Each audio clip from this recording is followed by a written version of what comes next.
In terms of the most overall haunted places where you can still live in and enjoy as a tourist, Georgetown and Silverplume are the crown jewel. Silver.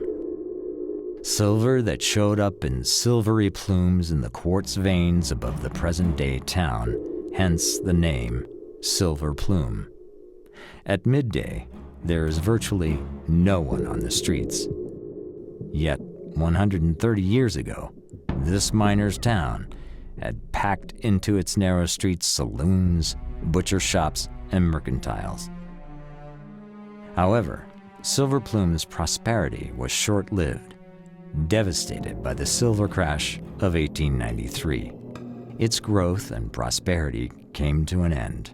Today, it is a 19th century ghost town frozen in time. Covering a minuscule 2/10 of an acre, the town's many Victorian-era historic buildings crowd Main Street, including the church and the old schoolhouse on the west end of town.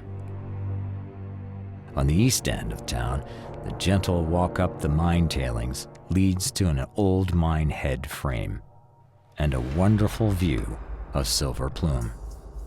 But would you want to live in a haunted town? Both Silverplume and Georgetown have their myriad of ghostly secrets. If you walk through Silverplume today, you can still feel the uneasiness of its past residents. It was plagued by fires, and one Paddy Barracks was burned to death by a fire started in his saloon. The Windsor Hotel is inhabited by the ghost of a 19th century miner who likes to rearrange guests' personal belongings and move about the B&B in the quiet hours of the morning. A little girl is said to haunt the gazebo next to the small town hall. People have heard things being thrown or seen a little girl in blue playing with dolls that was there one second and gone the next. And then, if you were to walk in Silverplume at night, you might just hear the forlorn sound of a violin. One miner, Clifford Griffin, had come west to escape from his previous life of tragedy. On the eve of his wedding, his fiancée had been found dead. After the hard work in the mines, he would retire to whiskey and his violin on a ridge high above Silverplume. Each night, the townsfolk would flock outdoors to hear his solemn tune. And one day, as the last note of his violin rang out, a gunshot did as well. He was found dead with a bullet through his heart and burial instructions nearby. Today, you can still make the hike to his gravesite, and some say, hear the echo of his haunting violin. Georgetown came into existence in 1864 with the discovery of silver in the hills along Clear Creek. When the mine opened, it was the first in Colorado where the principal ore was silver, not gold. It was here that the mine owners lived.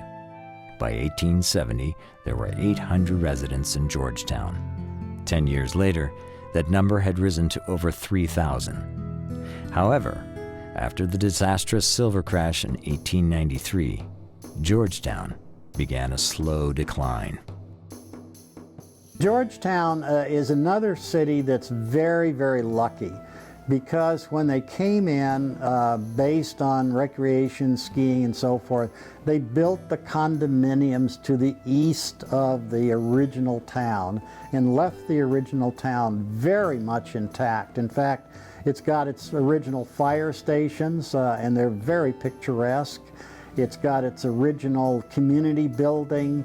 It's got its original stores. It's got its original Parisian-style hotel. And so the core of the city was left intact, restored and is a wonderful place to visit today with shops and stores and so forth. And then all of the new development was put outside that core portion. And then, so again, Georgetown is very, very lucky because it retains that Victorian flavor. And it was where the mining people lived. It's where the mine owners lived. It's where the wealthy people lived. And the workers lived up there at Silverplume. To connect the two mining towns, the railroad's builders designed a corkscrew route that traveled twice the distance, slowly gaining more than 600 feet in elevation. The route included horseshoe curves, grades of up to 4%, and 4 bridges across Clear Creek, including the massive Devil's Gate High Bridge. Georgetown is one of the most haunted semi-ghost towns of the West.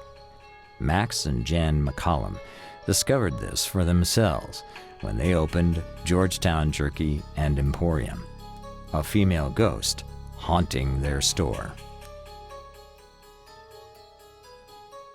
We've had a couple of people, they walking down the sidewalk and then just stop in their tracks, have that feeling that there's a spirit in there.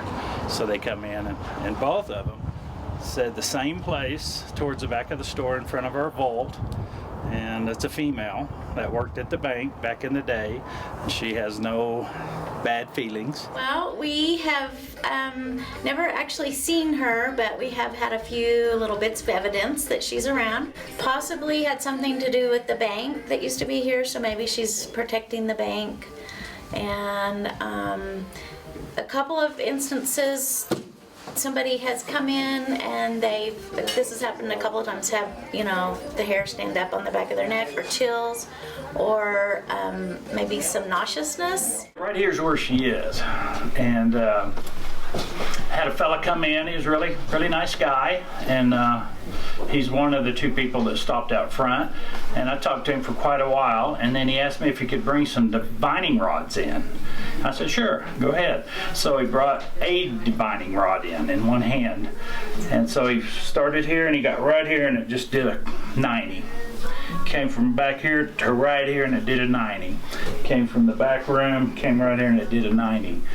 And I said, well, being you got her and all, ask her if she likes the jerky store. And it did a 90. I said, ask her if she likes the people that own the jerky store. And it did a 90. I said, I'm good. A friend made a connection with the mystery lady. Her mother was very ill and she was having a lot of emotional stress, and so she stood right here and all of a sudden she just had this wave of dizziness and lightheadedness, nauseousness, and I was right here and she put her hand on my shoulder and immediately it transferred from her to me, and it just hit me like, oh my gosh, I might fall over. And it left her, and so we both kind of went, well, that was weird, and so at that instance I just kind of thought maybe that was her. We haven't had anything move or anything I say hey to her occasionally, walking through, you know, ask her how she's doing. The light switch is on sometimes when we come in, which we feel like we turn it out at night.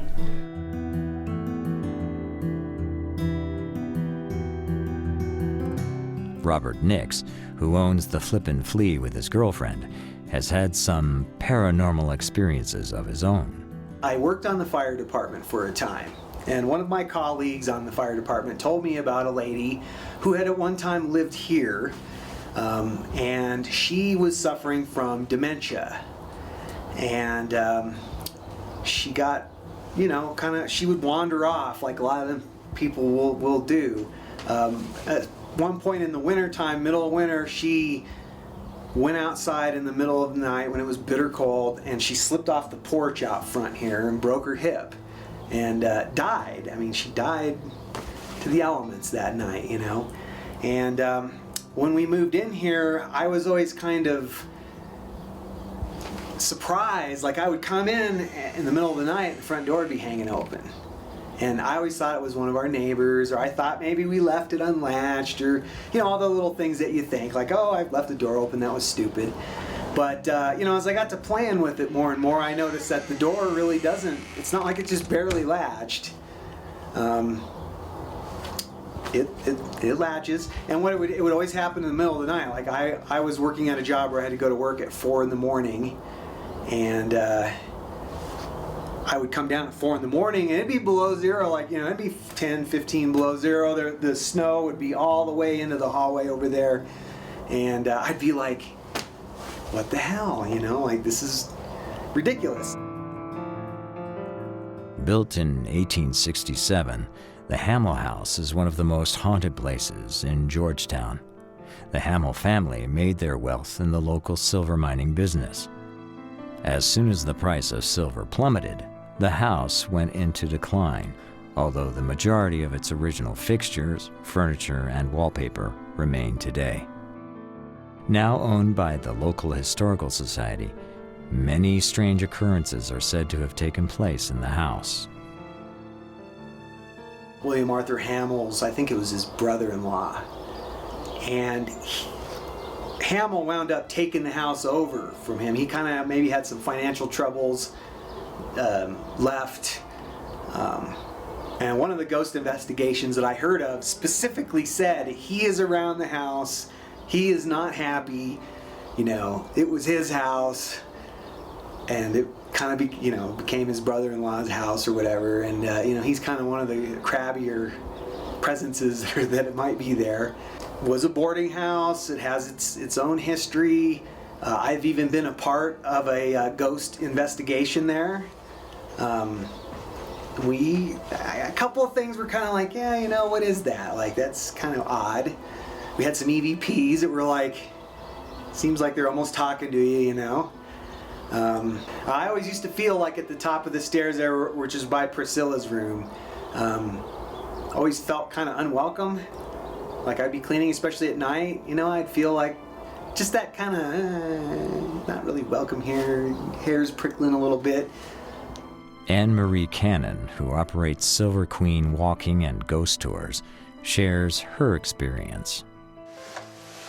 So there's been several movies that have been filmed in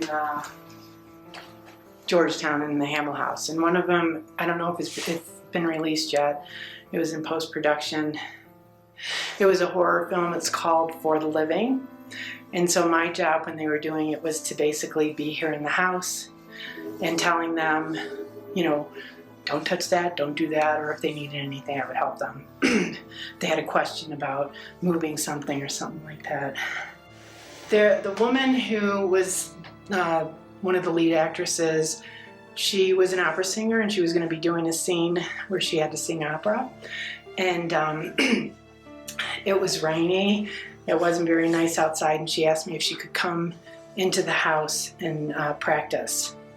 So I was downstairs, and I said, yeah, sure, why don't you come up here and go into Priscilla's room? And she came up here, and I was sitting downstairs, and I heard her voice, it was breathtaking to hear someone singing opera in the house. And so there was that vibrational element, I think. And she came back down when she was done practicing and said that she saw a woman going by the door with white skirts. And that's been a theme, that's been a story that people have talked about in this house and seeing that.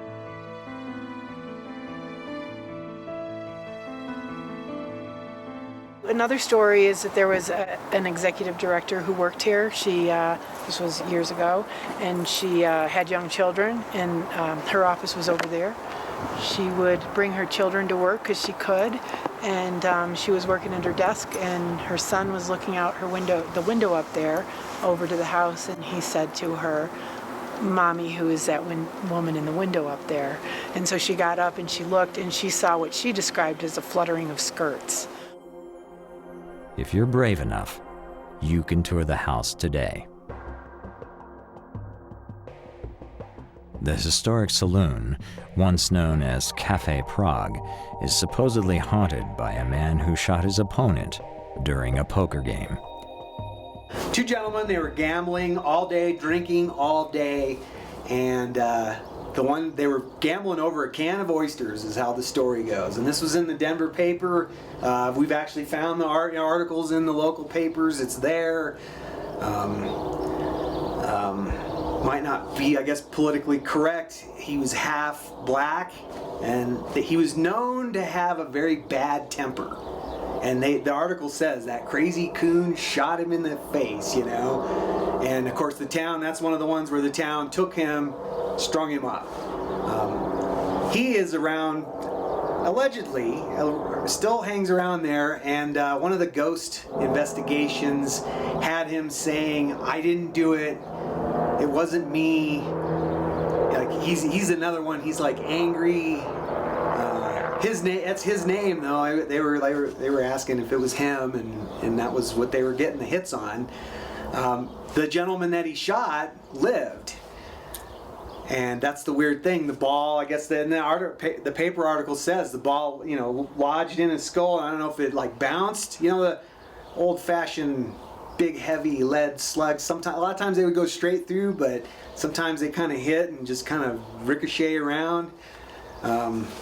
So the guy that he shot didn't die, and is that why he feels he was ripped off? This is one of 2 hangings known to have occurred in Georgetown, and the locals say the men are still seen walking the streets. Visitors and staff at the 1875 Hotel de Paris Museum have reported many paranormal experiences, possibly due to the fact that the hotel contains 90% of its original furnishings. We were invited by the executive director, Kevin Kuharik, to perform the first ghost investigation conducted there. Alan? Kevin? Hi. Nice to meet you. This is Anna. Hey, Anna. Nice to see you. And this is Anne-Marie Cannon. She's with Silver Queen Ghost Tours. After a preliminary discussion, Kevin suggested we focus on the 2 bedrooms where people have died.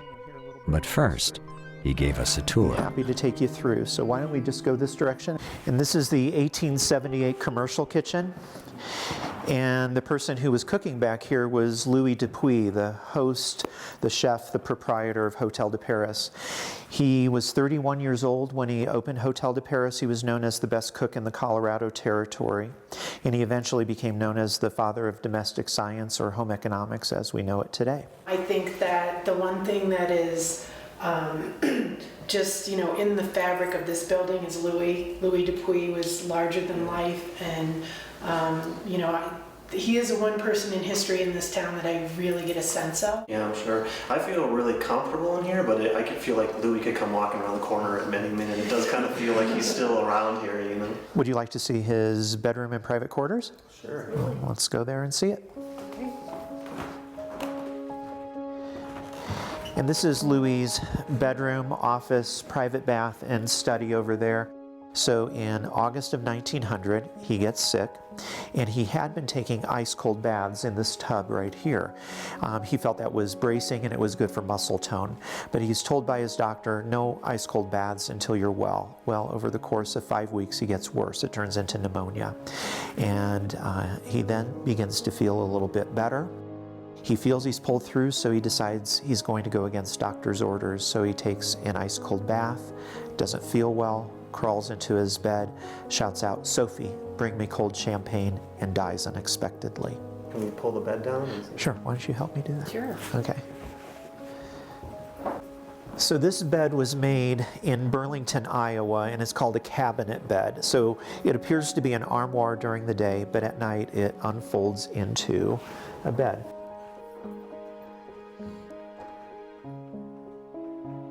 So this is where Louis slept, and this is also where he passed away. We headed upstairs to where someone else died in the hotel.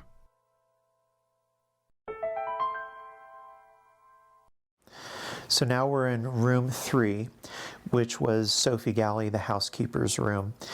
She was a shirt-tail relative of Louis Dupuis. She died in this room in this bed. She was suffering from paracentesis, an accumulation of fluids in her body cavity, maybe around her heart or around her organs. She dies in February 1901. You know, now that we're a museum, it's no longer an active hotel and restaurant. We're using the building in a different way. I'm curious whether people, if their spirits are here, are confused by what we're doing, or if they approve of what we're doing, which we hope they do. And so those are things that concern us. We want them to know that we love it and we're taking care of it for them.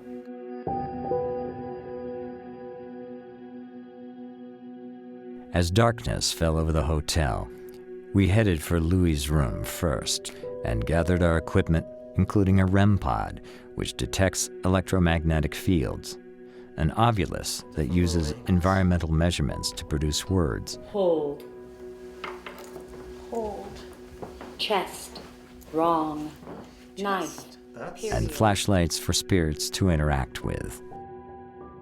Let's see if we can find the light switch. Kevin, I think that you should walk by and see if it says anything. Remember. That's an interesting thing to say. Scruple. Scruple. Haze.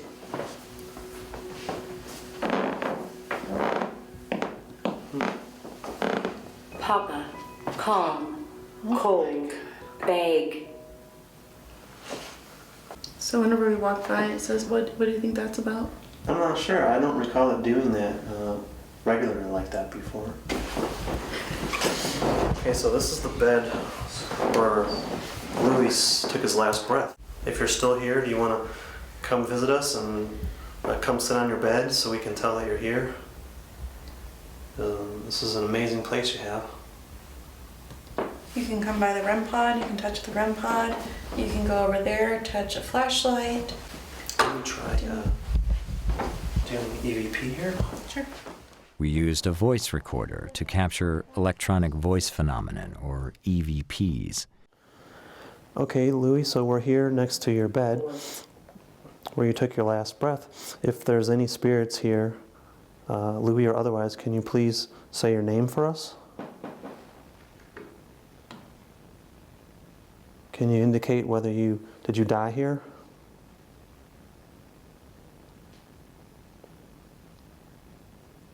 Is there any other spirits that might be here? What year is it? We played back the recording, but there were no spirit voices. We tried to use our spirit box, which generates white noise that allows voices to come through.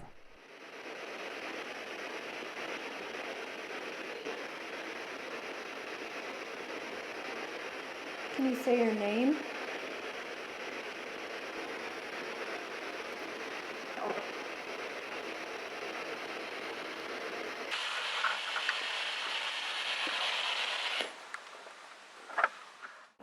Mike. Tesla. Tesla. Tesla? Tesla came. That's right. You did? With some interesting words from the ovulus that resonated with Kevin, we headed to Sophie's room. He thinks of you as the son he never had. Oh, wow. So when that word popped up, that was like... Well, and the word scruple, because that's really important for Kevin to know that he get is it right, being to do it scrupulous. right. And then it said truth, which is important to him as well. That is interesting. Yeah. That he's getting the story truthfully right. Yeah. Okay, so we're here in Sophie's room, and Sophie, did you just turn off a flashlight? Okay, so we're here in Sophie's room, and Sophie, did you just turn off a flashlight? Did it just go off? It did just go off, this one. We decided to use the spirit box again. Communicate with us? Flashlight just went on. Okay. If this is you, Sophie, can you turn the flashlight back on? We'd like to know you're here. Is that you, Sophie? What year is it? It sounds like the same music or something. Kinda does. Kevin and Anne-Marie joined us in the dining room for a final investigation. I think this would be the most colorful and the most public of all the rooms in the hotel. So is there any spirits that still linger here today because you had good memories and good times here? if you could come forward near the table here and maybe touch this device or come closer. After being quiet throughout the whole investigation, the REM pod goes off. Drive. Someone here? Watch Anna's reaction. Louie, is that you? There's like a different kind of thing. Really?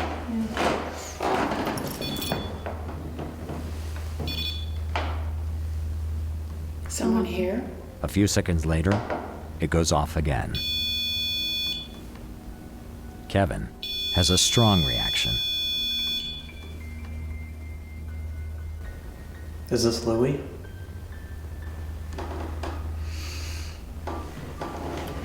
That was interesting. Yeah, sometimes that's all you get. It's been quiet this whole time. Till us now. We settled into our final report of the hotel to Kevin.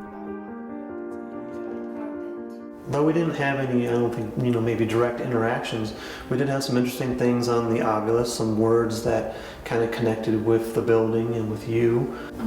Overall, I would say felt very peaceful and comfortable being in here. Nothing negative or anything like that. No indications towards that. The most common question is the hotel haunted? So how do you think I should respond to people after having had this experience tonight? Well, it sounds like there's definitely something going on because of everyone's experiences. But I think you could definitely say that it is more of a friendly sort of haunting and more of a residual, not an intelligent sort of haunting. So it is a place that I think is happy and peaceful and quiet. Yeah, it definitely feels warm and inviting and a place that I want to stay. I don't feel like I want to run out of here. But at the same time, I kind of don't feel like I'm alone here. There's just that sense that things are still happening that we just can't hear and see.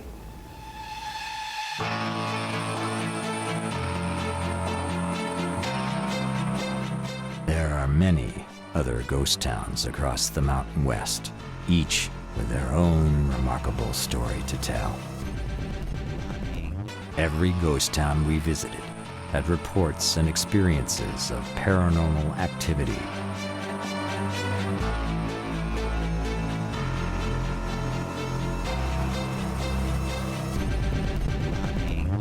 Activities ranging from single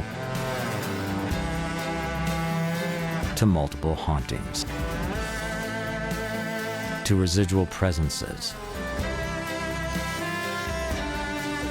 to intelligent spirits.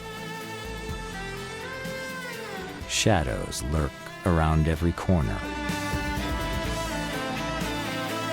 Ghostly sounds echo through halls.